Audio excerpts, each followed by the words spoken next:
তাণ্ডব সিনেমা শুরুর কয়েক মিনিটের মাঝে পুলিশের স্পেশাল ফোর্স সোয়াট বাহিনীর সাথে শাকিব খানের বিশাল এক অ্যাকশন দৃশ্য রয়েছে, যেখানে রয়েছে hand to hand fight sequence, আর এই স্পেশাল ফোর্সের প্রধান হিসেবে দেখা যাবে ঢালিউডের আরেক অ্যাকশন হিরো আরিফিন শুভ্রকে।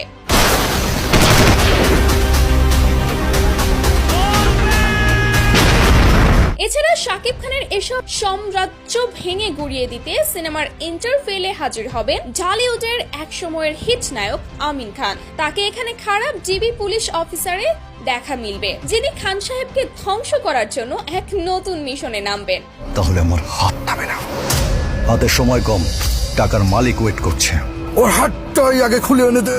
এরপর ভিলেন রূপে একে একে হাজির হবেন শরীফুল রাজ, মাসুম পারভেজ রুবেল, মিশা সওদাগরের মতো বাঘা বাঘা অভিনেতারা। তাদের সঙ্গে শাকিব খানের শেয়ানে চক্কর হবে সিনেমার শেষ কয়েক মিনিট, যা মুভির এন্ড ক্লাইম্যাক্সকে রণক্ষেত্রে পরিণত করবে।